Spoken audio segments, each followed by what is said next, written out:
Baada wakaingiza kanisani, wakachukua Yesu wakamtia nje.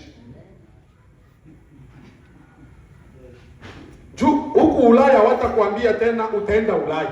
Si ulishafika Ulaya? Mzee alikwambia tulishafika Ulaya. Watakuhubiri tena utapata visa ya kwenda Umarekani. Ulishakuwa Umarekani. Manake kenye kitakuja sasa ni kusema Mungu atawabariki. Mutapata magari, mutanunua manyumba. Hiyo hivyo wakaviingiza kanisani. Yesu naye wakati aliona hivyo vinaingia, manyumba inaanza ingia kanisani, misaada inaingia kanisani, wakamkamata Yesu akasema, wewe unatusumbua na kutuonyaonya kila mara. Tumukamata wikae nje. Jina la Bwana lipewe sifa. Walipomtupa nje, si Yesu anaanza bisha. Anabisha, watu hawapendi kusikia. Anabisha. Kumilango ya makanisa. Anawaambia, mlishaniacha, mmenitupa nje. Njoo Mungu tena mkikamata Ufunuo sura 18. Mtaona kuna malaika pale. Anakuja na injili ya kuambia tokeni kwake enyi watu wangu. Jina la Bwana lipewe sifa. Ule malaika ambaye alitumwa pale njoo William Branham mwenye tuko tunasema leo. Anakuja kuambia makanisa, mmeacha Mungu. Turudilie neno la Mungu. Misaada haitatumama mbinguni. Ni neno la kweli ndio litatufikisha mbinguni. Jina la Bwana lipewe sifa.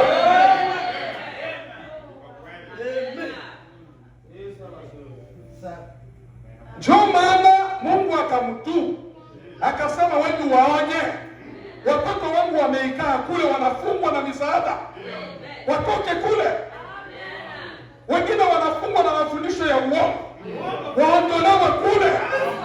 Warudie kwenye maandiko ya kweli. Warudilie Biblia hii.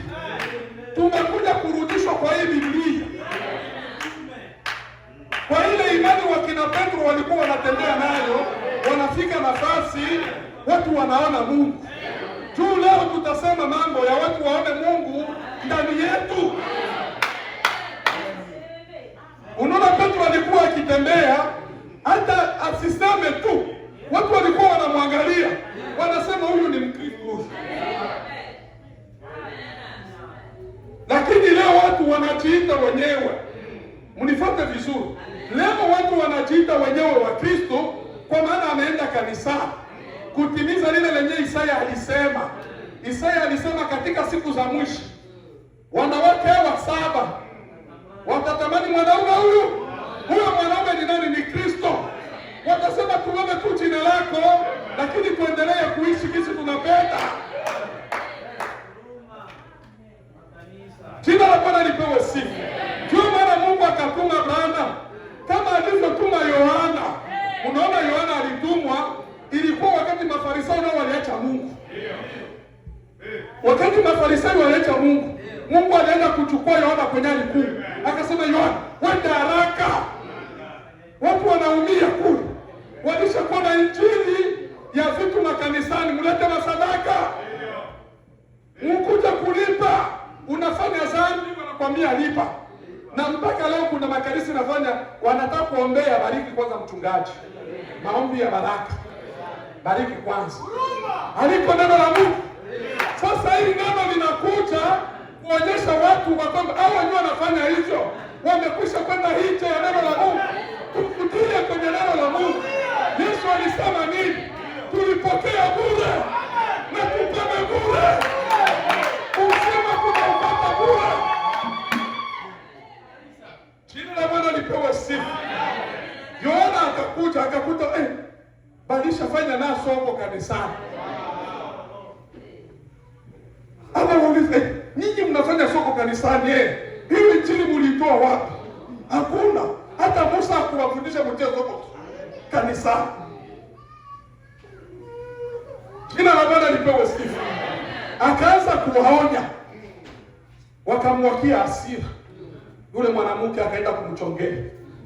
Mnajua mwanamke anamaanisha nini? Nisa. Na ndio makanisa inachongea nabii leo. Jina la Bwana lipewe sifa.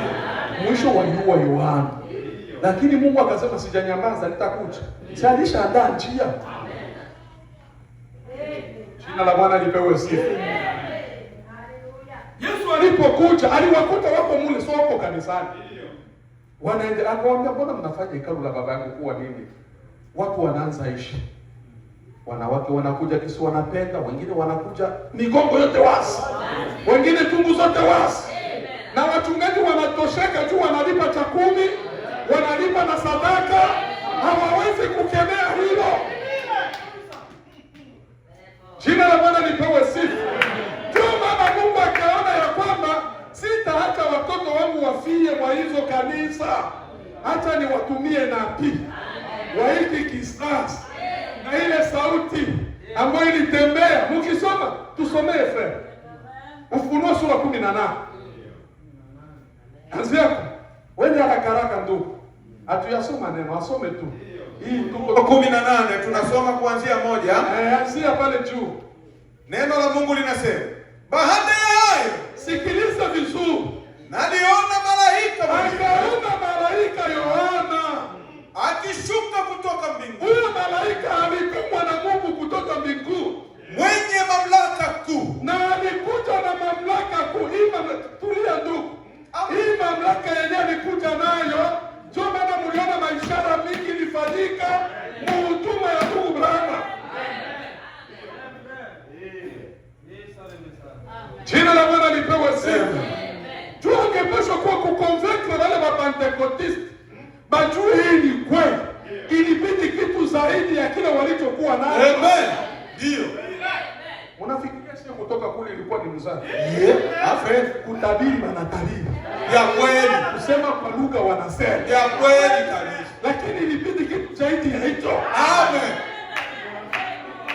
Amen. Ya amen.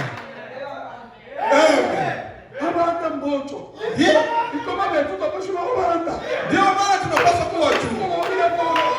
Tumeruka kwenda mbali. Amen. Jina la Bwana lipewe sifa. Amen. Endelea kusoma tu. Mwenye mamlaka kuu. Mwenye mamlaka tu. Na nchi ni ikaangazwa kwa utukufu wake. Utukufu hii dunia. Amen. Ndio maana wakati ulikuwa nasikia wakati wa uamushi. Ndio. Ilikuwa ni wakati Branham alikuwa anahubiri hapa Umarekani. Yes. Ndio alileta uamusho duniani. Amen. Sevre. Jina la Bwana lipewe sifa. Amen. Ukiuliza Bartholomew Osborne, Babiliki Graham atakwambia. Ndio.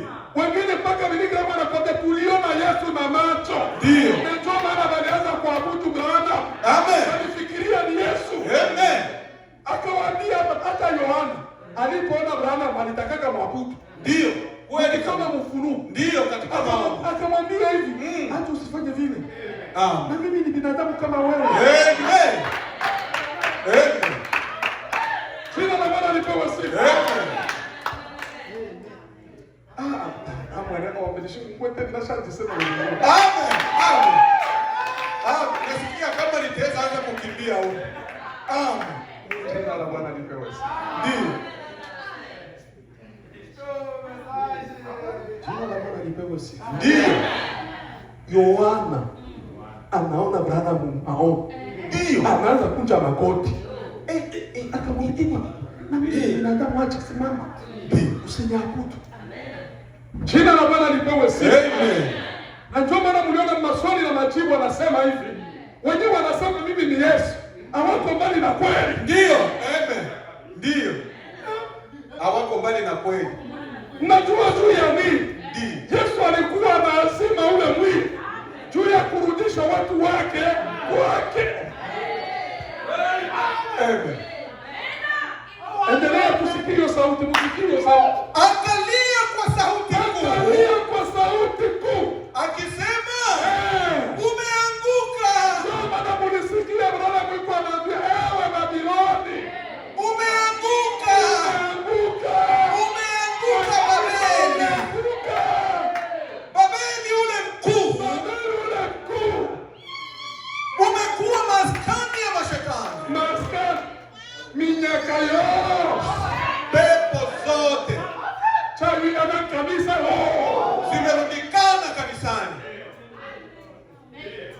Amen.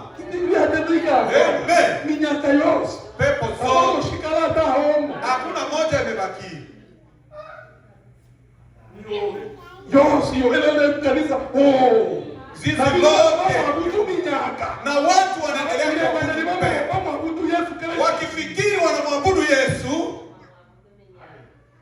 Ni maandiko, Biblia inasema. Amen. Katika kitabu cha Mikaya anasema hivi, watu wanafikiria kuabudu Mungu, lakini wanaabudu Mungu mwingine, sio Mungu wa kweli. Amen. Watu wasio wanaabudu Mungu wa kweli. Ndio. Jina la Bwana lipewe. Amen. Na kumbe wanaabudu Mungu sio wa kweli. Haleluya. Haleluya. Amen. Sukuma ujumbe. Ndio. Jina la Bwana lipewe. Amen. Mtu mbona no kweli? Ndio. Tunaambiana kweli. Ndio. Unashukuru Mungu. Yohana tachile mbele wale mwilo. Yohana alipaza sauti jangwani. Aliambia kanisa. Jangwa ni kanisa. Sawa. Tunaendelea. Umekuwa maskani ya mashetani. Umekuwa maskani. Musikie. Unaona tukuani maskani hivi. Ndio. Kanisani. Maskani ya mashetani. Sio shetani moja. Kwa wingi. Ndio.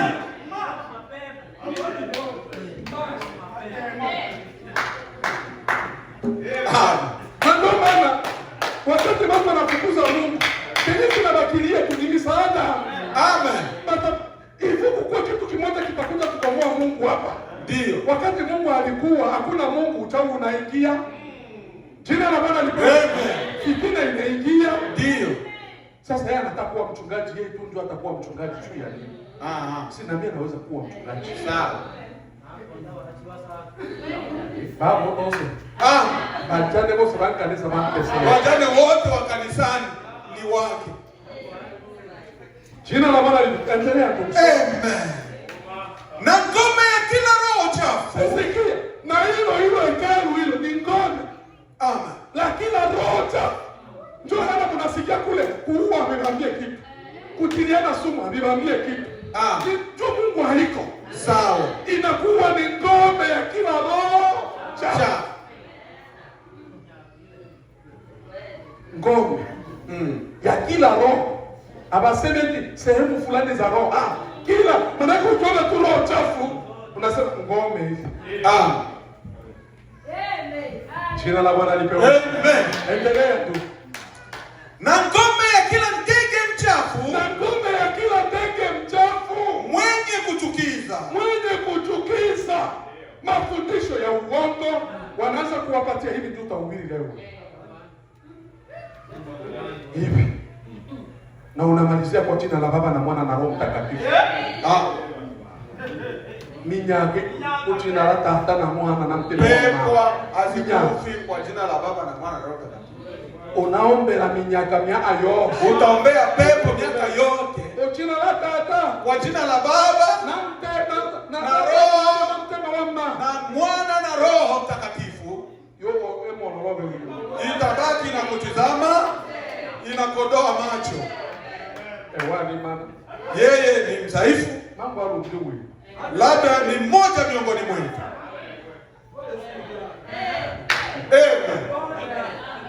Paulo anasema hivi, lolote mutafanya iwe katika tendo, katika neno, mlifanye katika jina la Yesu. Amen. Kwa maana jina hili lilipewa utukufu na ni jina kuu kuanzia mbinguni hapa duniani. Shuka.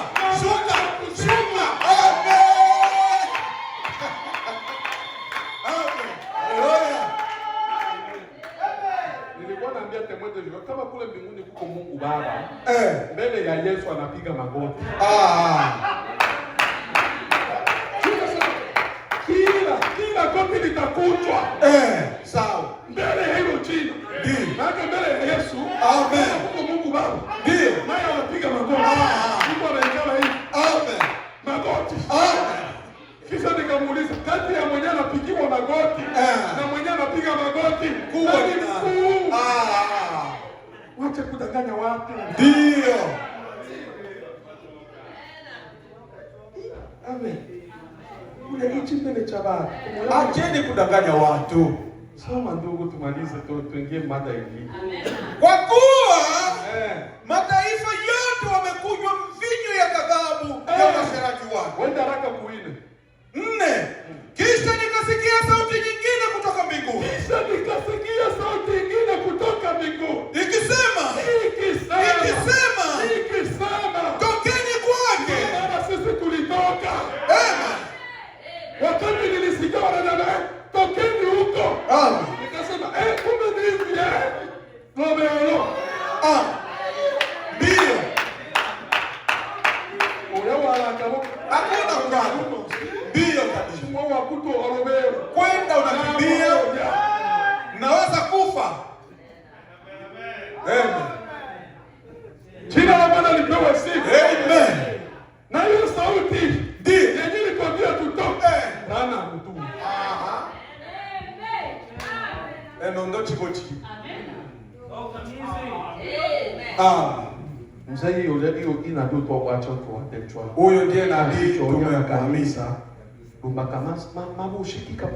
Tulitoka madhabahuni kwa sababu wameacha neno la kweli la Mungu. Jina la Bwana lipewe sifa. Amen.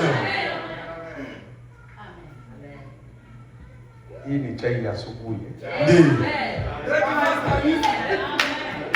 Chai.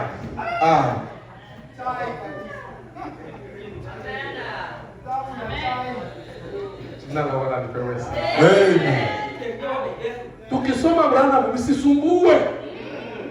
Kuko mtu mmoja alisema Abrahamu nimwambie Biblia hii inayala ni majina ya watu. Ukisoma Mwanzo ni Musa. Ukisoma Kutoka ni Musa. Ndio. Ukisoma ni Musa. Ukitoka pale utaanza sikia Barutu. Unatoka pale unasikia Yeremia. Ndio. Unasikia Samueli. Unasikia Esteri. Wote si ni watu. Kani manyama. Jina la Bwana lipewe sifa. Leo ukisoma tukabate Isaya tusome. Isaya alishirika mungu Isaya washirika mlepo leo. Na bila mkwetei alikuwa mtu kama yeye. Kuko sasa mwana watu wanakuta ni sasa huyu brada mwiko wapi? Brada mwiko mumbandiko. Mbona jina yake aliko hapa? Hata Isaya naye walikuwa wanasema vile. Amen. Kweli. Mbona tuone Isaya mule mu kitabu cha Musa? Isaya iko wapi? Sawa. Ndio. Jina la Bwana lipewe sifa. Ndio. Lakini isitosha hata watu walikataa. Isaya alikuwa ni neno la Mungu. Amen. Ndio. Juu kivala neno la Mungu na wewe unakuwa neno la Mungu. Amen. Amen. Jina la Bwana lipewe sifa. Amen. Tusimame tusome neno la Mungu. Ndio. Wakolosai. Ilikuwa ni chai. Wakolosai sura yake ya kwanza. Mwenyeko na Biblia ya Kiswahili na kusomea Duma na kusomea. Unaanza kwa mstari wa 12 hadi mwisho. Wakolosai sura ile ya kwanza mstari wa 12 hadi 29. 12 tunashuka mpaka 29 kwa utukufu wa Kristo Bwana wetu. Amen. Mkishukuru Baba Ndio aliyewastahilisha kupokea sehemu ya urithi wa utakatifu katika nuru. Naye alituokoa katika nguvu za giza kabisa. Akatuhamisha na kutuingiza katika ufalme wa mwana wa pendo lake. Ambaye katika yeye tuna ukombozi, yaani msamaha wa dhambi. Naye ni mfano wa Mungu aliyeonekana, mzaliwa wa kwanza wa viumbe vyote. Kwa kuwa katika yeye vitu vyote viliumbwa, vilivyo mbinguni na vilivyo juu ya nchi, vinavyoonekana na visivyoonekana, ikiwa ni vitu vya enzi au usultani au enzi au mamlaka. Vitu vyote viliumbwa kwa njia yake na kwa ajili yake. Naye amekuwako kabla ya vitu vyote, na vitu vyote ushikana katika yeye, naye ndiye kichwa cha mwili, yaani cha kanisa. Naye ni mwanzo, ni mzaliwa wa kwanza katika wafu, ili kwamba awe mtangulizi katika yote. Kwa kuwa katika yeye ilipendeza utimilifu wote ukaa, na kwa yeye kuvipatanisha vitu vyote na nafsi yake, akiisha kufanya amani kwa damu ya msalaba wake. Kwa yeye ikiwa ni vitu vilivyo juu ya nchi au vilivyo mbinguni, na ninyi mliokuwa hapo kwanza mmefarikishwa tena adui katika nia zenu, kwa matendo yenu mabaya amewapatanisha sasa katika mwili wa nyama yake kwa kufa kwake, ili awalete ninyi mbele zake watakatifu, wasio na mawaa wala lawama, mkidumu tu katika ile imani, hadi mmewekwa juu ya msingi, mkawa imara, msipogeuzwa na kuliacha tumaini la Injili mlioisikia habari zake, iliyohubiriwa katika viumbe vyote vilivyo chini ya mbingu, ambavyo mimi Paulo nalikuwa mhudumu wake. Sasa nafurahia mateso niliyo nayo kwa ajili yenu, tena nayatimiliza katika mwili wangu yale yaliyopungua ya mateso ya Kristo, kwa ajili ya mwili wake, yaani kanisa lake, ambalo nimefanywa mhudumu wake sawasawa na uwakili wa Mungu niliopewa kwa faida yenu, nilitimize neno la Mungu, siri ile iliyofichwa tangu zamani zote na tangu vizazi vyote, bali sasa imefunuliwa kwa watakatifu wake, ambao Mungu alipenda kuwajulisha jinsi ulivyo utajiri wa utukufu wa siri hii katika mataifa, nao ni Kristo ndani yenu, tumaini la utukufu, ambaye sisi tunamhubiri habari zake, tukimwonya kila mtu na kumfundisha kila mtu katika hekima yote, tupate kumleta kila mtu mtimilifu kwake Kristo. Nami najitaabisha kwa neno lilo hilo, nikijitahidi kwa kadiri ya matendo, kwa kadiri ya kutenda kazi kwake atendaye kazi ndani yangu kwa nguvu. Amina. Amen. Bwana wetu na Mwokozi wetu Yesu Kristo, wewe ni Mungu wa kweli. Mungu, tumesoma ya maandiko kama watu walioenda shule wakaelewa kusoma, lakini aletaye uzima ni Roho Mtakatifu. Mimi sina lolote na uwezo wa kusaidia wa ndugu zangu, lakini Roho Mtakatifu yana uwezo wa kutusaidia sote. Ndio maana Bwana tunakuja kujiweka chini ya mikono ya Roho Mtakatifu. Yeye mwenyewe Bwana agawe mkate huyu kwa kila mtu kwa sehemu yake. Bwana, kubali mkate huu utusaidie katika safari. Ikiwa tulikuwa tumechoka, tutiwe nguvu.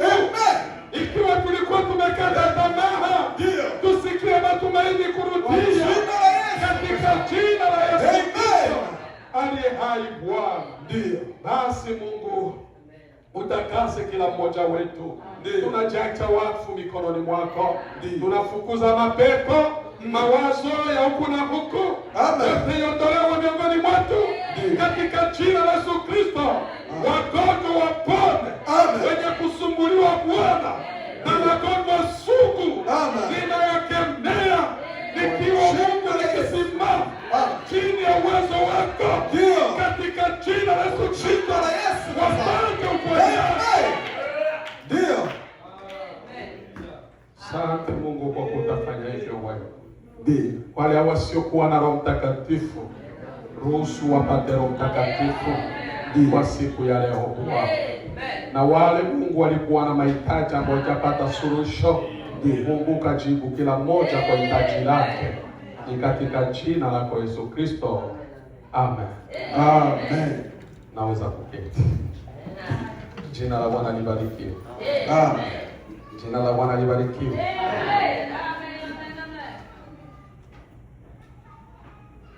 Naona muda umesonga kabisa sana. Ndiyo. Tanihurumia. Nitachukua neno, nitajaribu kulitafsiri kwa Kiswahili. Nasema hivi: bibi harusi ni picha au ni sura ya Kristo aliyedhihirishwa. Bibi harusi ni sura ya Kristo iliyodhihirishwa. Jina la Bwana lipewe sifa. Jina la Bwana lipewe sifa. Tumesoma neno la Mungu katika kitabu cha Wakolosai. Tuanzie tena kwa ile verse ya kwanza. Juu yangu mimi ni Mkifaransa. Wakolosai. Ile verse 12. Kuanzia mstari wa kwanza 12 pale kwenye tulianzia. Tunasoma kwa utukufu wa Bwana wetu Yesu Kristo. Ndiyo. Mkishukuru Baba, Sikilizeni. Biblia inasema mtakapokuwa mnashukuru Baba, aliyewastahilisha kupokea sehemu ya urithi wa utakatifu katika huyu Mungu Baba huyu Kiswahili ni kigumu. Mwache nisome kwa Kifaransa mimi nitaelewa vizuri. Anasema rendez grâce au Père qui vous a rendu capable d'avoir part à l'héritage des saints dans les lumières. Ambaye alitupa uwezo. Ndiyo. Eti ametupa urithi na ametupa uwezo. Jina la Bwana libarikiwe. Mungu tu anatupa uwezo. Si niliwaambia hapa tuko tunasema juu ya bibi harusi ambayo ni sura ya Kristo inayodhihirishwa. Mimi, wewe, tunapaswa tufikie hatua kadiri nilivyoweza zungumzia kwa mwanzo. Wakina Petro watu hawakuwa na wauliza eti wewe ni Mkristo hapana. Hata kama Petro alikuwa wa kunyamaza. Tunaona na nyamaza anaketi kimya. Kikake kimya ilikuwa tofauti na wengine. Ndiyo. Anaketi kimya. Wanasema mbona huyu yuko tofauti na wengine? Haiko kama sisi. Na akisema mambo wengine walikuwa wanazungumza yalikuwa ni tofauti na yeye Petro alikuwa anasema.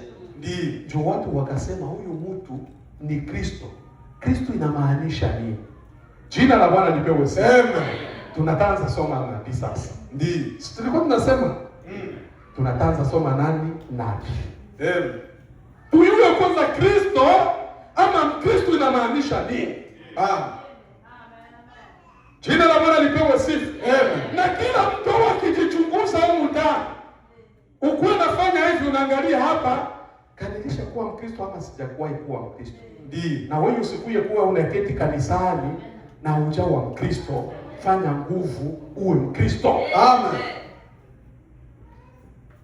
Na ikiwa unaishi ndani ya dhambi, utoke mdhambi. Amen. Ndiyo. Jina la Bwana lipewe sifa. Amen. Jina la Bwana lipewe sifa. Amen. Tunaanza somo. Jina la Bwana lipewe sifa. Tujue mtu akiitwa Mkristo, Mkristo anakuwa namna gani? Juko kusema watu wakuite Mkristo, manake walikuangalia hivi. Wakaona sura ya kwako na ya Yesu sawa sawa. Ndiyo. Mnifuate vizuri. Ndiyo. Wanakuangalia, wanakuona uko mwatu, wanasema wewe ni mchungaji wewe. Bila watu kuambia kama mko makazini hawayakuita mchungaji. Kuko itilafu. Sawa. Ninyi wanafunzi kama uko shule hawajakuita mchungaji, haibidi kuhubiri mtu hapana. Maisha ya kwako. Amen. Itakwambia kwa Kiswahili watasema huyu ni mlokole. Amen. Jina la Bwana lipewe sifa. Amen. Haikuwa kusema tufu, haiko kugombana hapana. Hapana. Maisha yenyewe inasema kuhubiri binadamu kupita maisha ya mtu. Amen. Maisha yetu ni mahubiri makubwa kwa wengine. Sasa unahubiri injili ya kwako wewe, ni injili gani unahubiri kwa wengine? Sawa. Kama maisha yetu ni injili, sasa wewe injili ya kwako ukipita kwa watu, injili ya kwako inaacha nini bana? Injili ya kwako inaacha kuteta. Injili ya kwako wanasema na ule ngale kelele tutakosa baba. Amen. Jina la Bwana lipewe sifa. Amen. Jina la Bwana lipewe sifa. Ndio. Nitajaribu kutafsiri. Univumilie. La rédemption par la puissance ilihubiriwa ni ukombozi kwa nguvu. Ilihubiriwa tarehe 29 mwezi wa 3 54. Kama iko kwa Kiswahili mtatafutie nayo kwa Kiswahili. Ukombozi kwa nguvu 54:329. Iko kwa Kiswahili. Ndio. Paragraph yake ya 39. So 39. Kuwa Mkristo. Sikilizeni mzuri. Sikilizeni. Kuwa Mkristo, Kuwa Mkristo. Kuwa Mkristo. Maana yake ni kuwa kama Kristo. Nasikia. Amen. Jina la Bwana lipewe sifa. Kuwa Mkristo. Wakati unasema huyu ni Mkristo, unafika fasi wanasema huyu ndugu ni Mkristo, walishachunguza maisha ya wako, wanasema huyu na Kristo wako sawa sawa. Na watu kama hao ndio wataenda mbinguni. Ndio. Jina la Bwana lipewe sifa. Kuwa Mkristo. Wanaangalia hivi. Haiko tu kusema kwa midomo eti inenike wangelishi tu. Inongeni kuingia leo pastor ngoma. Tabiri bibi. Unao ngole yangu na nilika kulitoa somalati mia oeke. Unaweza kuwa huko hapa. Kuna watu wanaumia, wanaketi chini hivi kwenye maviti, lakini hao watu wanaumia, wanakataa. Ukristo sio kwa twende kwa kanisa. Kukuya maisha ya kuja kanisani ni maisha ya Kristo. Ndio. Lakini sio wote wanaenda makanisani ni wa Kristo. Ndio. Hapana. Jina la Bwana lipewe sifa. Amen. Wa Kristo ndio rudilia fe. Kuwa Mkristo. Sikilizeni, napenda msikie vizuri. Kuwa Mkristo. Maana yake ya kuwa Mkristo ni kuwa kama Kristo. Ni kuwa kama Kristo. Maanake maisha yako na ya Kristo iko sawa sawa. Amen. Jina la Bwana lipewe sifa. Wanakuangalia, wanasema Yesu aliishi hivi. Hata Yesu akikuja anasema mimi Yesu niliishi hivi. Amen. Kule mbinguni kule anasema ninatiki vema. Anasema hiyo ni kweli. Anakuangalia. Unaona wakati Mungu shetani alifika uweponi pa Mungu. Mungu alimwambia uliona Mkristo kule duniani? Amen. Akasema unasema nani? Akamwambia no, wewe peke useme na yule unamjua. Akasema unapenda kusema Ayubu. Akasema kumbe unamjua. Jina la Bwana lipewe sifa. Amen. Kumbe unamjua. Maisha ya Ayubu ilikuwa tofauti na watu wengine. Amen. Mpaka ikafika hatua ya Mungu anajipiga kifua. Anatembea na ndio shetani. Uliona mtumishi wangu kule wewe? Uliona mtumishi wako? Je, na wewe leo Yesu ana uwezo wa kujipiga kukifua dada ndugu ya kusema na wewe ameona mtumishi wake hapa duniani? Jina la Bwana lipewe sifa. Amen. Jina la Bwana lipewe sifa. Anaangalia wandugu zangu, ili kuko kitu nitawaambia hapa. Haujafikia bado, sawa? Kamata mbingu tupa. Nitabasomea. Juu kuingia mbingu ni hivi. ndugu yenu iko temwe viva mimi mwenyewe mnaona. Kuingia mbingu wa ndugu yangu iko kusaa. Ndio. C'est vrai frère. Haiko kisimu kwa mnafikiria. Amen. Kweli frère. Kuingia mbingu ni shida. Ndio. Na ukingaliki na kaneema huko mwa mwili. Ukitoka mwa mwili kama ukwenda na Yesu, shida kubwa. Amen. Usilale wa ndugu wenyewe wanalala wa mtu. Ndio. Uko mnasikia vya hivi. Shetani huyo akusingiza kome kwa jina la Yesu Kristo. Niko ninawaambia mwiki umoja kwetu bali mtana msawamu Musa ero. Yaani ni habari kemukemu halisi. Hapana ni kuipa patapabata. Sio habari ya kupapasa. Tomotenda vitwalo mona na mitumezo vitwalo la. Tunashuhudia tulichoona na kuishi kwa macho kama washuhuda. Ndio nilemelea hapo. Niko mbele. Tomotenda usukureshi. Lolote linaloongea hapa, wapendwa, nitaliwajibikia siku ya hukumu. Mimi sikuwa kinacheza tena neno la Mungu. Usikamate na kucheza. Yes, friend. Hapana. Ndio. Hapana kucheza na neno la Mungu hapana. Na hapana kucheza na maisha ya kwako. Amen. Amen. Ndugu dada, kitu ambacho hata ukiona mtu anakuja kuchezea maisha ya kwako, usikubali. Fanya maandamano kabisa. Kama kuko kitu usicheze nacho. Ni maisha Mungu amekupa. Amen. Usisubutu kucheza nacho. Amen. Haleluya. Ukicheza nacho, ipo siku utalia na kusaga meno, lakini itakuwa ni nyuma. Amen. Chelewa. Haleluya. Jina la Bwana lipewe sifa. Amen. Haleluya. Maisha hii Mungu ametupa tumtumikie. Ametupa tuishi kwa ajili yake. Amen. Kweli tunaweza tukafika vita vinafika njia. Tuko kwenye shamba la vita. Lakini usianguke unabakililia pale pale. Amen. Amen. Amen. Iko na pela tu Mungu. Jina la Bwana lipewe sifa. Amen. Mungu kweli. Tena. Omuina na maisha. Mungu ulipisha emotanga. Mungu atakulipiza. Tafanyia maisha Mungu amekupa, atakuuliza kila punje ya maisha ya kwako. Utajibu. Amen. Jina la Bwana lipewe sifa. Amen. Tuishi wa ndugu na wadada kama watoto wa Mungu. Soma ndugu. Kuwa Mkristo maana yake ni kuwa kama Kristo.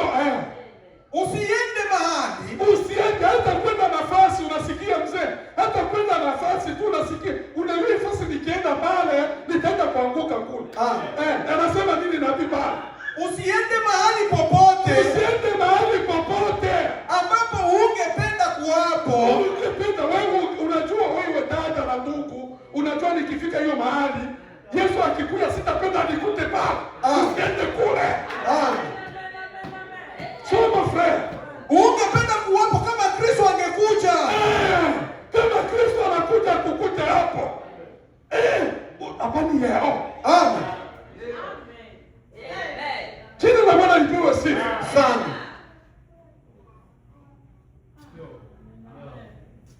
Uyafashi kukelele oya, unajua unakokwenda uyokwela utaanguka. Oya ubimwani tu. Lakini bado unaenda kwa hiari yako mwenyewe. Umewachanga mshangao, unafuata nini? Atsidao ndio ubimwani. Wewe ubimwani atsidao. Ulienda mwenyewe. Na leo mtenda familia. Na Biblia anasema usiende. Sio acha. Kusudi umependa. Amen. Jina la Bwana lipewe sifa. Amen. Kuko vitu vingine watu wanadanganishaka. Shetani friend. Hapana friend. Amen. Wewe ulipenda kwanza. Tukafika mbele hivyo. Ndio. Kani wewe tu, wengine hawawezi fika mwanzo. Kwa nini hawafiki mwanzo? Hawako sawa wewe. Jina la Bwana lipewe sifa. Amen. Endelea kusoma ndugu. Usiseme chochote ambacho kusema, mnasikia kusema tu hii. Ndio maana niliwaambia Mkristo hakwake anatoporopoka Mkristo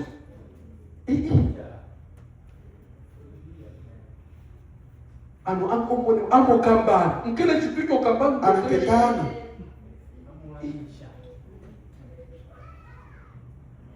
Jina la Bwana lipewe sifa. Amen.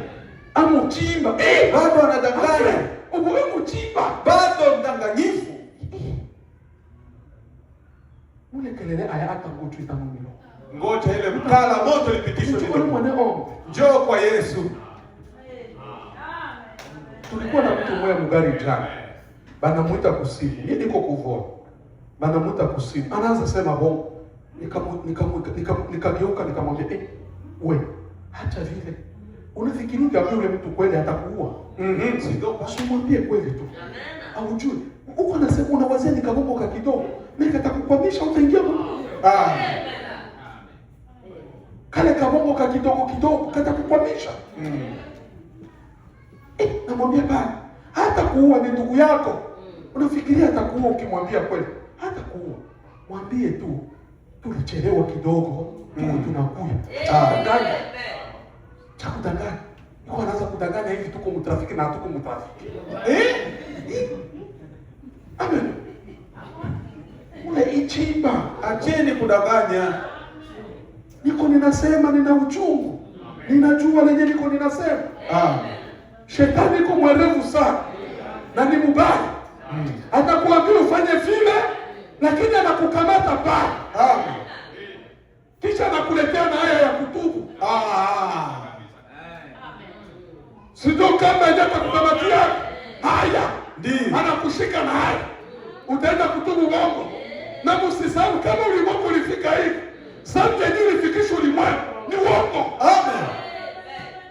Tendo la zina nilikuja nyuma ya uongo. Ndio nilitangulia. Amen. Jina la Bwana lipewe sifa. Amen. Uongo ni sumu kali. Abata baua friend, hakuna mwenye atabaua, ambia mtu kweli. Ndio. Asirika asisirike, lakini unamwambia ukweli. Amen. Friend, tulipana ile masaa kweli nilipitiwa. Muda ulipita sikujua kisi ulipita. Nikingaliki nyumbani. Acha kumwambia hivi niko mjie na huko mkitani. Huko na baba. Hapana. Amen. Nale mbengo bibi. Na iko mkitani. Jina la Bwana lipewe sifa. Amen. Wacha niwaambie ninawapenda. Ninawapenda ndugu yangu. Ninawapenda. Niko napenda twende mbingu. Ninapenda mbingu. Ninawaambia uhakika. Nipenda mbingu. Wewe uombe Mungu uulize akisema ataenda mbingu. Ni vyema mbingu itakwambia tunatiki vyema lenyewe. Naambia kwa watu, sisi tulizaliwa mchango. Mchango unasikia ngoma tuko watoto wa mchango. Watoto wa mchango wafanyaki maendeleo. Wale wenyewe walitoka Misri wale, mwache uendelee kwa mpango. Amen. Watoto wa mchango wafanyaki makosa. Sisi wenyewe tulizaliwa mchango tu tulienda Kanaani. Amen. Kwa mtu wengi la ngorobi yuko umezaliwa kwa ile baba watu leka. Watu sakamisi kuliko wenyewe walitoka Misri. Friend. Kaungwa bole sikia haya. Jina la Bwana lipewe sifa. Amen. Kaungwa bole. Sikia haya.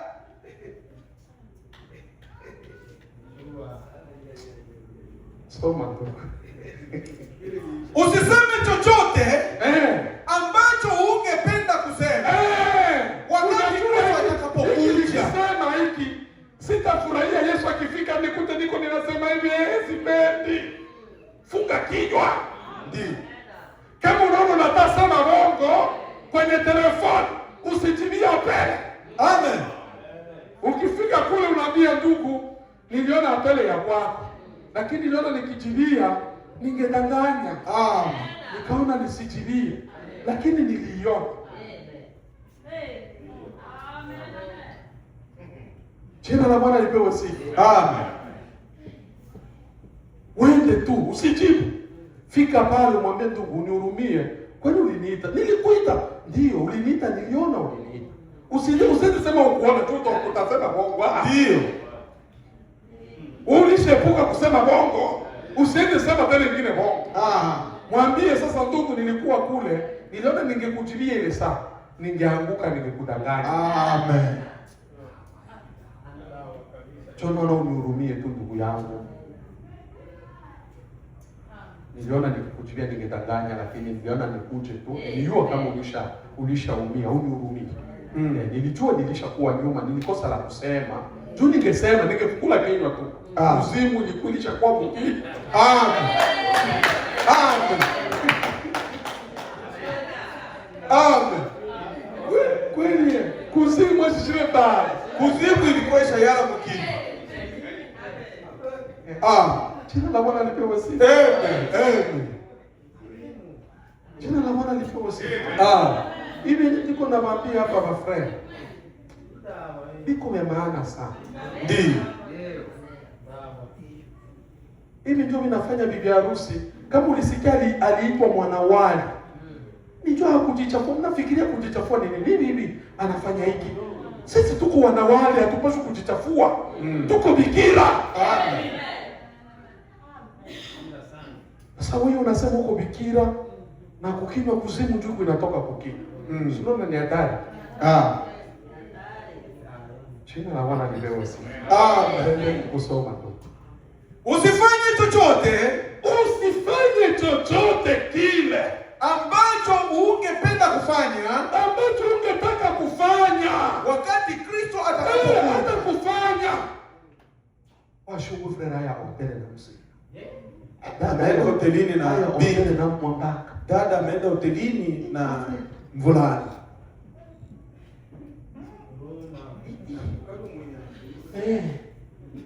Na iba kutoa dada baba amu yase na dada anaeleka. Frere. Wewe, mko mnaenda kuzimu nyewe wote babu.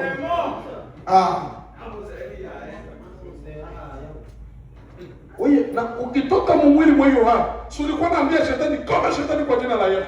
Atakwambia sema tena koma shetani kwa jina la Yesu. Sema. Bikira na ngoma. Atakupigia na ngoma anti upiki. Kupiga na ngoma. Anti tenda virugu tu hayo. Sema ulivyokuwa ni tusi. Koma shetani kwa jina la Yesu. Sema tena koma shetani kwa jina la Yesu. Kuna mwambia koma shetani ndio kunaishi hiyo maisha. Kuna cheza na maisha yenyewe Mungu alikupatia. Mungu yenyewe alikupa, Mungu wa mbinguni. Badala banduku tusicheze na hiyo maisha.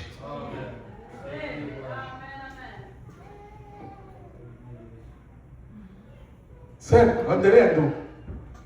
Usiwazie chochote. Hata mawazo ya kwako, msikia mzuri. Hata mawazo, wenye kazi yako mawazo, uko na ikalia ulishachamba watu na wamaliza. Ulishatukana unamaliza. Na kuua ungeua. Kwanza mule mawazo ulishakuwa na mchawi uko na ruka. Na bila hata na moto na yakini na nilikuwa na uchawi ningemuua. Jina la Bwana lipewe sifa. Amen. Mawazo ya kwako, unaona kile kitu uko na wazo.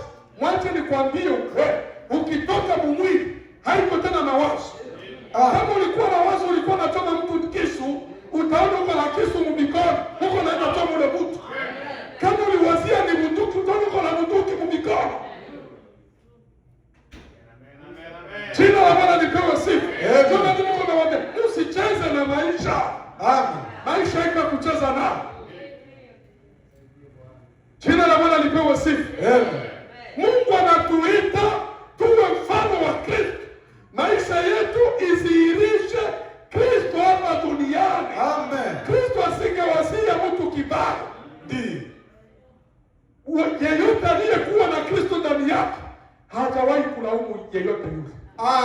Wako wanaua, wanampiga mawe. Lakini anasema Baba wahurumie. Ndiyo. Lakini wewe unasikia tu wanasema vibaya juu yake. Na wewe unaanza kuweka moto. Haujapata Roho Mtakatifu. Rudia kwanza utafute Roho Mtakatifu. Ndiyo. na Roho Mtakatifu. Jua ananisema vibaya. Itole ewa mambo wana tanzuta ete na osa. Mwache labda angekufa na pressure. Kwa mtu mwenyewe huyo mtu angeta na tenda maosa maoke. Anawa. Kuna mtu kama hajaongea kufa. Mwache. Jina la Bwana lipewe sifa. Amen. Huko mtu kule ndani anakuiona na mabaya mengine. Akikosa kusema atajetufa na kufa. Hata mtu anakauka na zimia. Ifuata pike. Amen. Jina la Bwana lipewe sifa. Sasa huyo mtu wewe ndio uko dawa yake. Sasa wewe dawa unasirika na wewe. Uko na mapepo. Ndio. Amen. Amen. Kamata kwanza kitabu. Musikie Wakristo kisi walikuu. Kamata Matendo ya Mitume sura yake ya 7. Musikie kisi Wakristo walikuu. Mkristo. Jina la Bwana lipewe sifa. Hata wamfanyie mabaya, yeye anabariki tu. Lakini wewe nako magoti uko leo, Mungu umuonyeshe kabisa mimi niko mtoto wa Mungu. Wacha mwanake wa Mungu tena. Unawaza Mungu ataitika maombi kama haya? Tanaka ungula.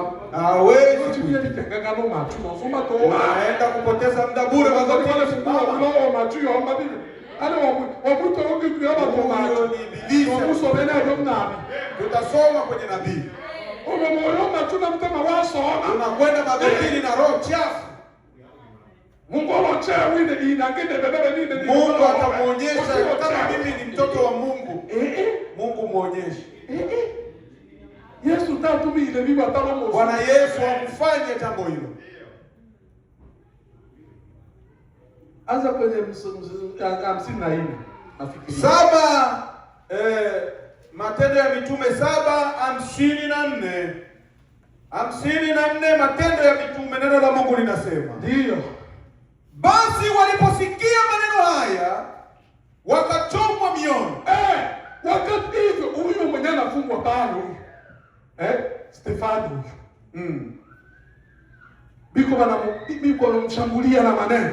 Yeye yuko anahubiri neno la Mungu. Anawaambia mnaona ule Yesu ule mwenye kulitia kuli msalabani. Ule alikuwa anawapenda. Anawahubiri. Wao wamesikia. Walipochomwa mioyo walifanya nini? Wakachomwa mioyo. Wakamsagia meno, wakaanza sasa kufuga meno. anajiona kama Kristo tu. Tu ndo akona yeye tu.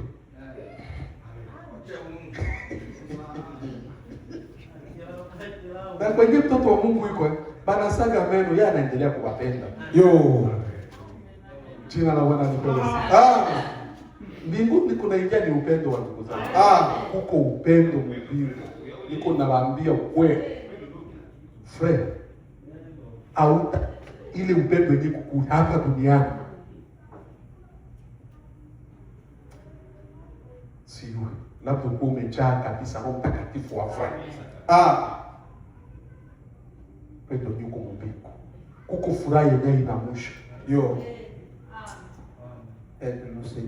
Uko nasikia furaha, ulale chini, ulamuke, hakuna kudongo huko.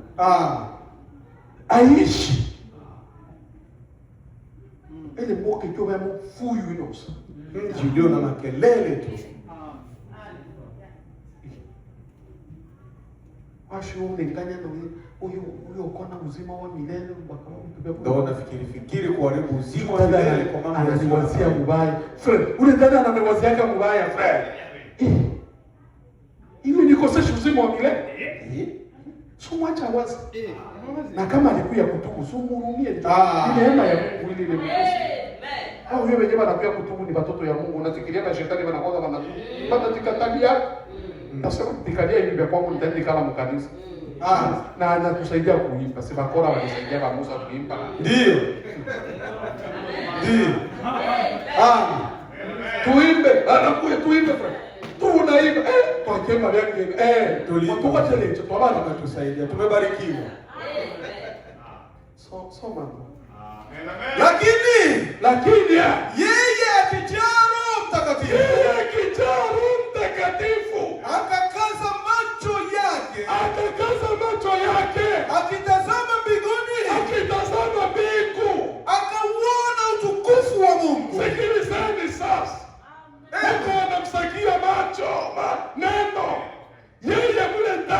alijaa Roho Mtakatifu. Akaangalia mbingu. Akasema mimi siko hapa. Hii mwili sio kitu. Amen. Anakumbuka yule aliyeangikwa msalabani. Anamwangalia hivi. Anaangalia. Anasema naona utukufu wake. Ayubu naye aliangalia hivi, akaangalia. Akasema sijawahi kuona na hivi. Akasema macho yangu mimi Ayubu hivi yameona. Kweli. Alikaza macho. Akasema mimi si hapa duniani. Tu kile cha mbingu kilichokuwa ndani kingepaswa kuishi maisha ya mbingu. Amen. Jina la Bwana lipewe sifa. Amen. Friend, angali mbingu chile muieke. Kama mbingu ziko mule ndani yako. Mbingu ndani yako. Maisha yako yote ni mbingu. Amen. Unatembea ni mbingu. Uko mugari na wewe na gari. Amen. Friend, unaona hii magari yetu friend. Mtu anakuja na ugonjwa, anakugusia gari, anapaswa apone. Amen. Mungu tuko naye. Amen. Jina la Bwana lipewe sifa. Kiburi cha Paulo kilikuwa kinapita tu. Viwete wanatembea, vipofu wanaona. Amen. Sasa mimi nikitembea vikose kuona. Hapana. Manake mnasema sina ule Mungu wa Paulo. Jina la Bwana lipewe sifa. Amen. Mungu apewe sifa. Amen. Mimi ninashukuru Mungu. Nasikia furaha. Pendwa na Mungu. Ndio. Kama Mungu anakupenda ni kitu cha heri sana. Kuna kitu kizuri kama vile kupendwa na Mungu. Amen. Amen. Amen. Jina la Bwana lipewe sifa. Amen. Soma ndugu. Akitazama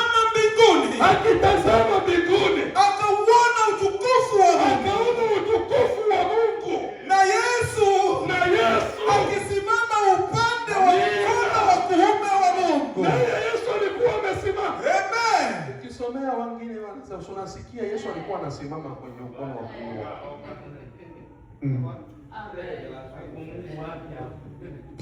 Tutaenda huko tutachumudu na yeye. Akasema, tazama, naona mbingu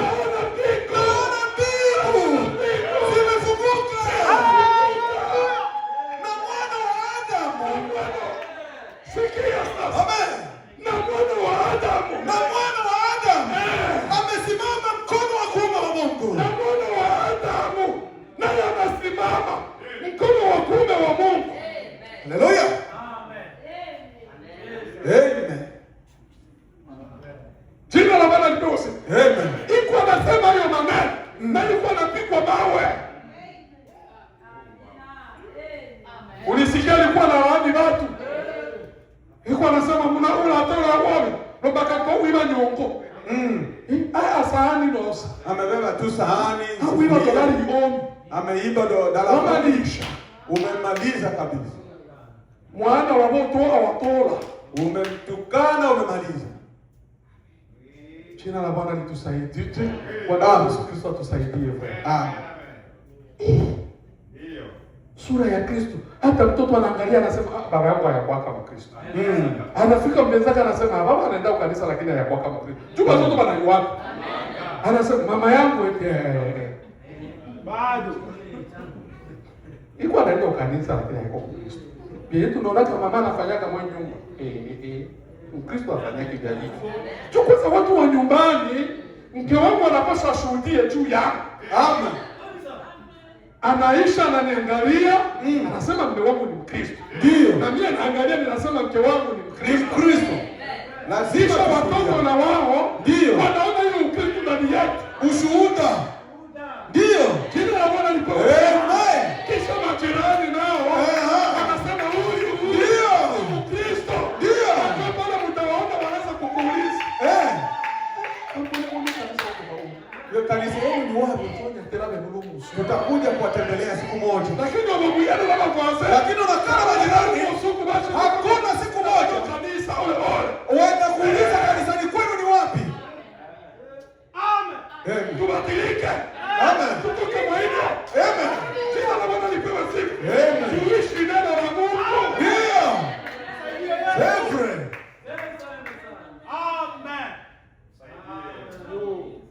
Jina la Bwana lipewe sifa. Amen.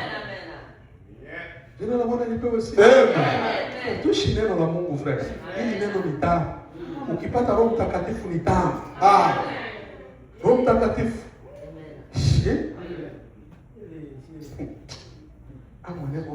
Roho Mtakatifu. Mtu wa Mungu acha mtukali mwewe atenda tena na Roho Mtakatifu. Unatembeza gari unaenda unasemezana na Roho Mtakatifu. Ule omoyamu atungo unakwenda sehemu hata sheria tayari. Anakukataza hata spidi kali. Sheria. Roho Mtakatifu anakuwa uko unatembeza Roho Mtakatifu. Sheria iseme. Hata sheria iseme hivyo. Na ukipiga hiyo sauti, polisi atakukamata mbele. Amen. Ndio. Saint Esprit, Roho Mtakatifu. Suko huko na ikana huko natembeza gani anakuambia. Mimi nilikuwa nakuya sivyo nitasema nini? Nilikuwa nakuya nasema Mungu.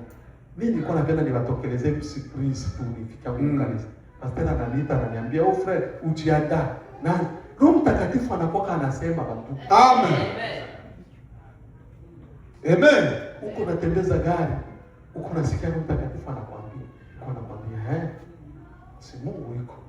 Ndio akisema tusihangaike na nini kenye tutatafuta. Yeye peka atashughulikia. Mtu mwenye anawajua mimi si wajua. Ndio. Jina la Bwana lipewe sifa. Amen. Lakini ubuke ujata Roho Mtakatifu tukiotenda. Lakini unaona tembeaga Roho Mtakatifu asemaje? Huyo ni Roho Mtakatifu namna gani? Umkataa.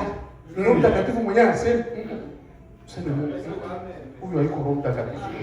Huyo anakuwa ni kitu kingine. Ndio. Napenda wa kweli. Bali tuambie wa kweli anakuwa anasema. Ndio. Jina la Bwana lipewe sifa. Amen. Hata mkuvala nguo, Roho Mtakatifu frere anakuwa anasema. Ndio. Unatia nguo kumwili. Pantaloni na kwanza kukuserana kwa frere. Hii pantaloni kama suruali ya kubana. Hapana, huwezi vala hii mtoto wa Mungu avalaki dhaifu. Ndio. Toa. Amen. Jina la Bwana lipewe sifa. Ndio. Tena watu walishatenda ma ekotari frere. Juste encore. Wanapenda zile tight. Na huyu tena Mungu anabadala Biblia. Na unapita karibu ya badala. Wanaona chupi na vichora. Kama kusema na Mungu. Frere. Unaangusha watoto wa Mungu. Bado na Mungu anatakia muikoro. Na hii kabisa watoto wa Mungu wanataka kwenda mbinguni. Acha kufanya mizaa. Jina la Bwana lipewe sifa. Amen. Kuma ujumbe. Piga msumari. Soma ndogo. Wakapiga kelele kwa sauti kuu. Wakapiga kelele kwa sauti kuu. Wakaziba masikio yao. Wakafunga masikio. Wakamrukia kwa nia moja. Mimi baada hapo pote hivyo. Watu hivi. Mtoto wa Mungu yuko pale tukondoo. Lakini wewe mtu anakuya anakunena vibaya frere unaanza anaanza kujiprepare.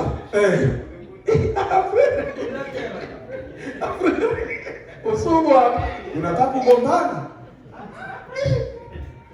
Tuende na bado eto chobelewa mwanao. Turudi madhabahuni tukilie Mungu. Jina la Bwana lipewe sifa. Amen. Ndiye watu wetu kufika mwa sura ya Kristo hii. Hii sura ya Kristo hii. Mungu anasema neno la Mungu fully on the pond. Joy linaleta nyundo. Mpaka Yesu anaangalia hivi iko anakuangalia hivi unakuwa dhahabu. Anaangalia kule ndani anasema niko najiona kule ndani. Anasikia raha. Ndio. Wale anaambia shetani unaona mtumishi wangu niko nasikia raha. Niko na fieri na wewe. Alishajua huyu hata kukuye nini. Amen. Haiwezekani. Hata shetani mwenyewe anakutapika.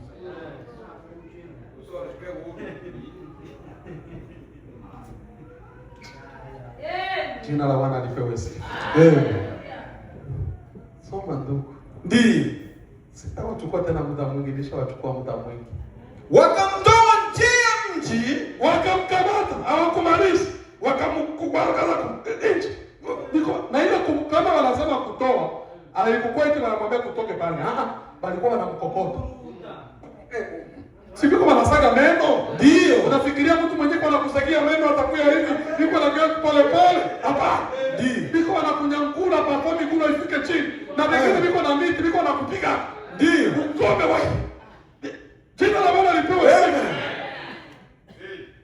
Lakini mtoto wa Mungu iko pale, yeye macho yake iko mbingu tu. Amen. Mbingu na mbingu ndio zinaangaliana. Amen. Kule ndani mule ana problema na mtu hata umoja. Ndio. Mfanye kisi mnapenda, mhurumie tu. Amen. Zinawasikilia huruma. Amen.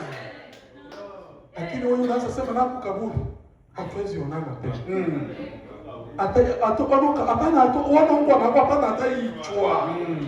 Usije hata msibani kwangu. Kanisa tukembe. Na unakuja kanisani tuimbe. Upekane hiki. Hapana, acha kwanza kuimba. Kaza hiki. Acha kuimba. Jina la Bwana lipewe sifa. Amen. Niko na andiko naweza kuwasomea, nitawasumbua sana. Na niko mnabii. Nabii anasema hivi, iko mwa ile mafundisho. La demeure future de l'épouse céleste de l'époux céleste et de l'épouse terrestre. Makao ya milele ya bibi harusi. Eti hata kuja kuimba uhakikisho na roho. Amen.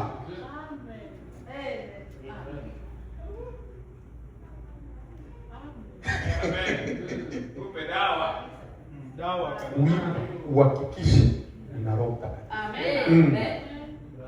Hapana kufikiria mama. Uwe na uhakika. Amen. Hapo. Amen. Kuwa na uhakika na Mungu. Uko na uhakika eti kisi niko hapa nina roho. Amen.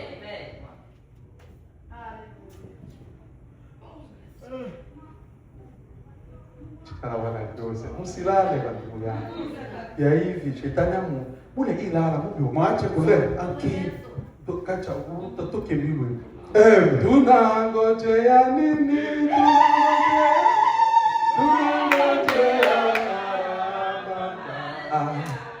Kutuita sote. Tunangojea nini? Tunangojea parapanda ya kutuita sote.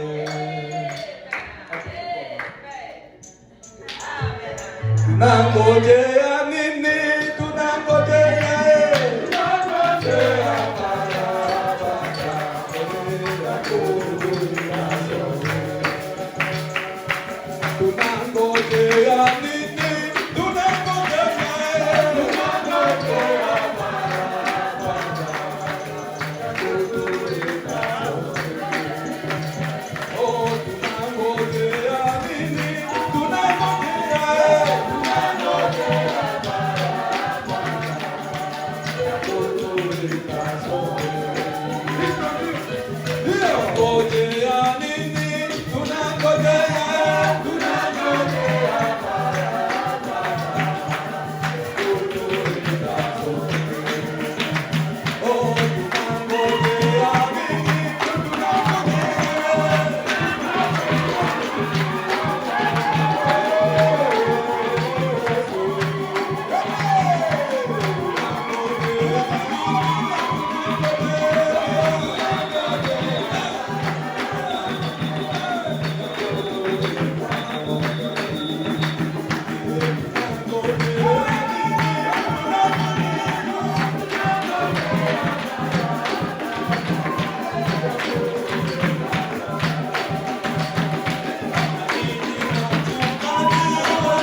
Amen.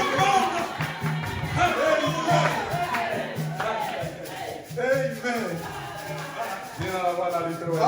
Amen. Jina la Bwana lipewe sifa. Hallelujah. Ni mengi ningewazungumzia. Hakuna muda umemalizika.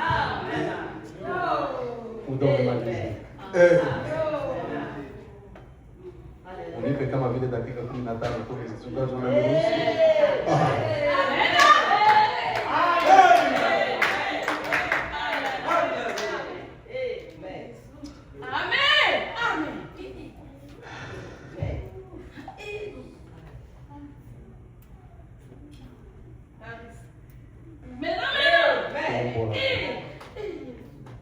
Mungu wetu ni mzuri sana.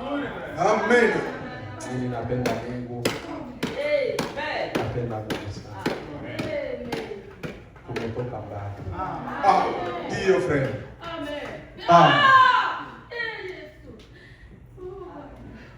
Amen.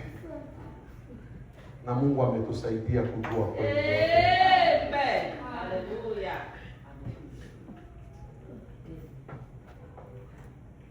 Na ninashukuru Mungu kujua huu ujumbe wa wakati. Amen. Neema kubwa nilipata kutoka kwa Mungu. Ndiyo. Na kwa katika matajiri, kama ujumbe ungekuwa unanunuliwa kwa hela, uzima wa milele ungekuwa unanunuliwa kwa hela. Sie wote hapa hakuna hata mmoja mwenye anaweza kununua. Ndiyo.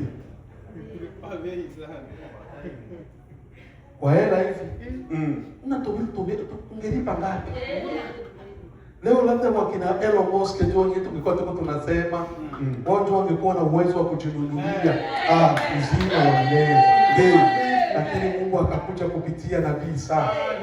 Akasema njoni kwangu. Mtapata maji ya bure, uzima bure. Ndio. Mkanunue bure. Ulishasikia wanawaambia mwende kununua bure friend. Hakuna kulipa. Na wanawaambia mkuje kununua bure. Hauna hela.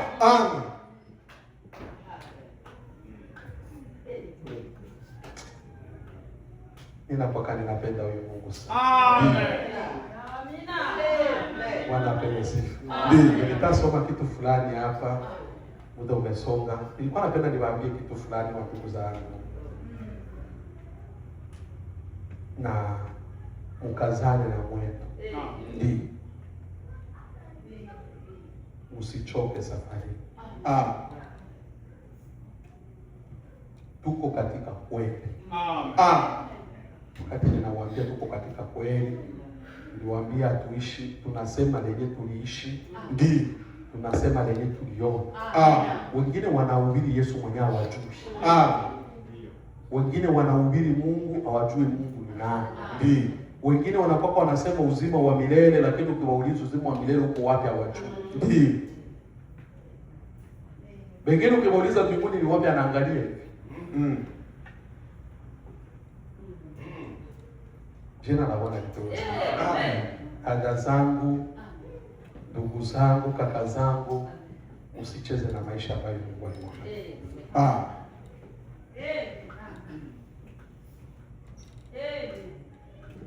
Mungu ametupa hii maisha ambayo tunavalia mwili, tunavalia ni tu tumtumikie Mungu. Kila sehemu napita nashuhudia watu juu inafika ukishindwa kuingia mbingu, manake ni wewe peke ulitaka usiingie. Ndugu Branham anasema mafundisho yake, nini unayofikiria kwa ajili ya Yesu, ili ambayo ilihubiriwa mwaka wa 1953. Anasema hivi, watu wanaenda kuzimu kwa hiari yao wenyewe. Kwa hiari yao wenyewe. Kwa maana Mungu alipia vitu vyote vya kuzuia mwanadamu asiende kuzimu. Anasema mnaona nyimbo tunatoka kuimba. Mungu alizitia juu zizuie mwanadamu asiende kuzimu. Anasema alitia wahubiri juu mwanadamu asiende kuzimu. Akampatia na fikra. Kwa Kifaransa wanaita conscience. Zamiri. jua asiende kuzizamiri zimwambie. Ndio. Zamiri zinaambia kama mtu unataka kufanya kitu sio kizuri sana. Amen. Hiyo yote Mungu alitia tu mwanadamu asiende kuzimu. Amen. Lakini ndugu Branham anasema yeye mwenyewe anakataa hilo yote. Amen. Anasikia nyimbo anakataa. Anasikia mahubiri anakataa. Anakataa na zamiri za kwake. Amen. Kisha anaenda yeye mwenyewe huko anaenda mpaka anaenda kujikuta iko wapi? Iko kuzimu. Yo.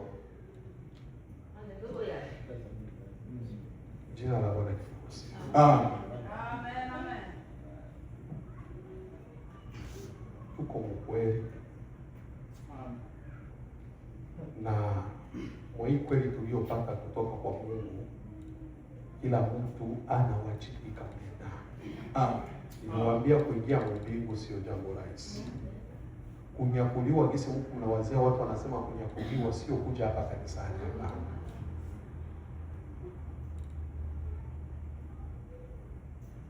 Nitawasi na nitawaomba usiku wake na tatizo na mwingine mtumishi. Aidez-nous Seigneur. Hii nawaambia na moyo wangu wote. Na yeye ndugu Etabi nilibashuhudia wakati walikuwa kabafa.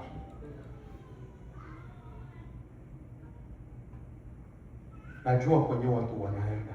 Tu mimi nilifika na Mungu akanisaidia niwe tena leo. Kama niko ninaishi leo ni juu Mungu alipenda niwe. Labda alijua utasikia haya mambo tunasikia. Ndio. Isingekuwa hivyo, labda miongoni mwenu kuna wengi wasingelijua. Labda tumekutanana ni ngambo ya pili aidha siku ya unyakuzi. Amen.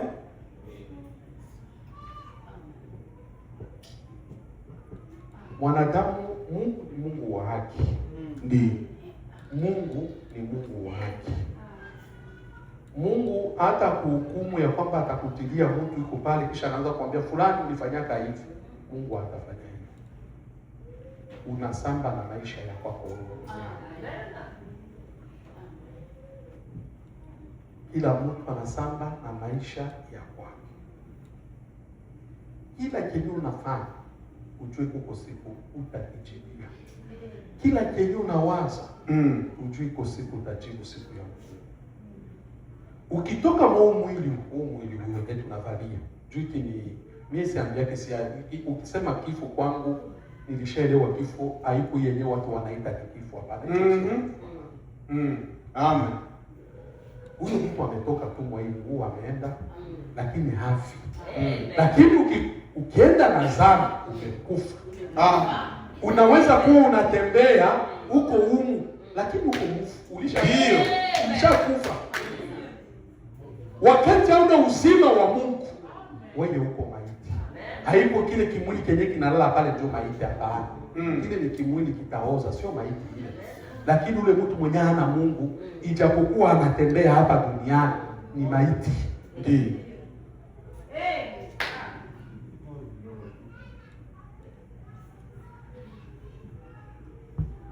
Ukitoka kwa hii mwili yenyewe unavala, unaona hii mwili unavala, ukichomoka huko ndani utasamba na maisha ya kwako. Ndio. Na ndio maana naambia kwa watu usiseme nilifanya hiki tu fulani alikifanya kama hapana. Hapa tu yeye alinifanyia hivi na mimi sasa nitamfanyia hivi. Hivyo vinakuangalia hivyo. Kwa Mungu hakuna. Uko na samba na wewe mwenyewe. Wewe mwenyewe wewe pale na wewe hapa. Umoja hapo mwingine hapa. Sasa uniamulie kama hiyo kesi unaweza ukaishinda. Unaweza shinda hiyo kesi? Uko na samba na wewe mwenyewe.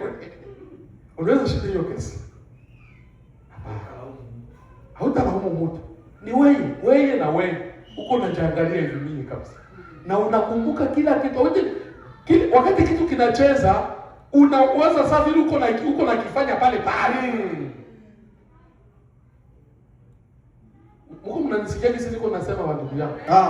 Unakiona uko na kifanya pale pale. Ndio maana nakwambia hautakwenda. Na mimi ulishasahau. Unaona vitu vingi ukishasabu au vikumbuka ulifanya kwa mtoto au kumbuka tena. Labda kama wazo utapewa tu utakumbuka. Yo.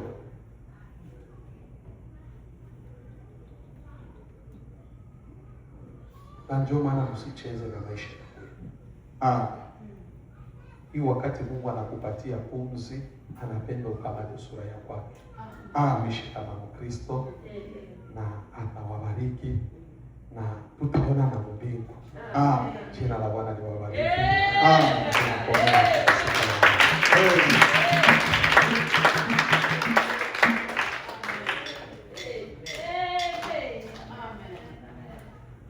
Asante kwa mchungaji.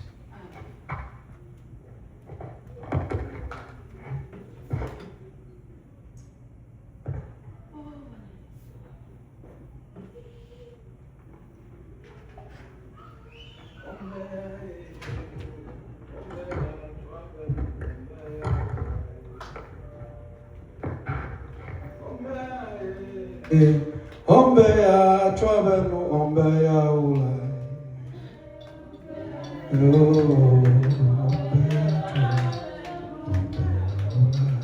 Mungu awabariki. Amen. Kwa kweli mimi nimebarikiwa sana. Amen. Amen, amen. Amen. Mahubiri ya leo amehubiri mahubiri mbili. Mahubiri mbili leo.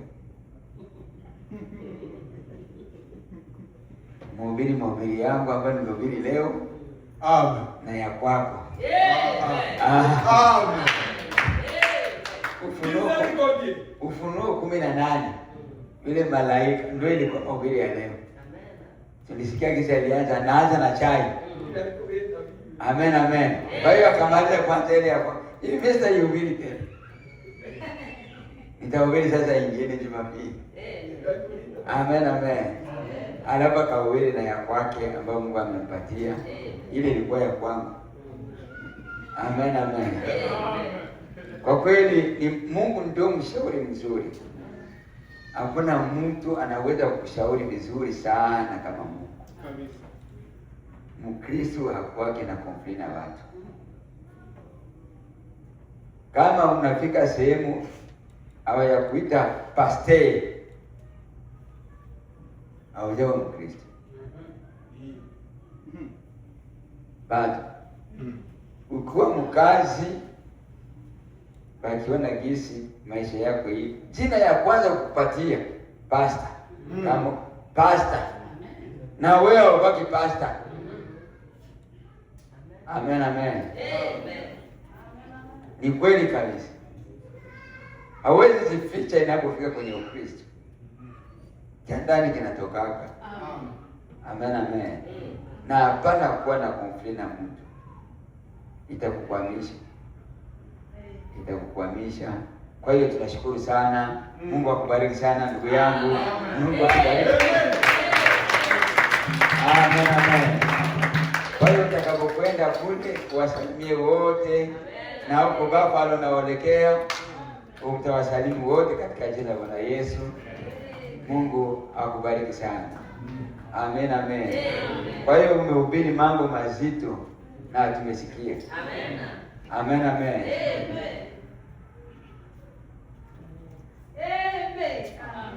Amen, amen. Kuna kitu kenyewe nisema haiko wewe, naona ni Mungu. Kwamba Mungu mtu anaongeaka na Roho Mtakatifu anaongeaka. Hii ilitendeka jana mimi. Sitasema vya mbali jana. Niko nakata majani pale, mvua ikaanza kunyesha. Nikaanza kusema mimi. Nikaanza kumwambia mvua, sasa wewe mvua. Hivi nani alikumbaka? Si ndio Mungu alikuweka katikati yetu na wewe unanyesha kama tunakosa maji. Nilikuwa naongea na mvula. Ndio. Nikasema sasa hivi waone kama Mungu anafanya kazi ya Mungu, kwa nini nataka kunifukuza? Siwache tu nimalize kwanza kazi yangu. Kaendelea kunyesha.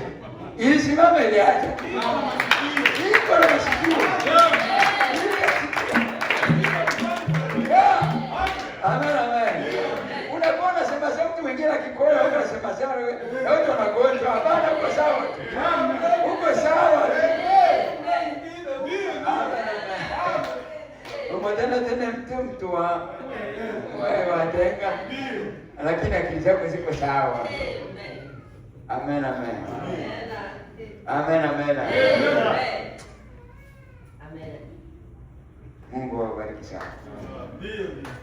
Kwa hiyo amehubiri yote.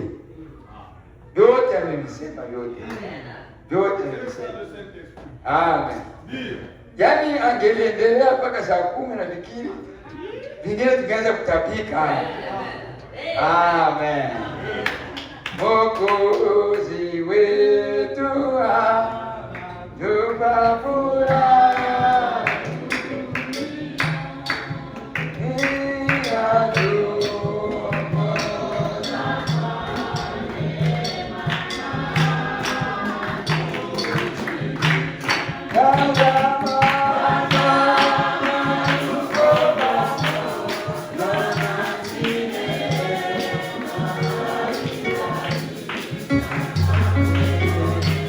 Hallelujah.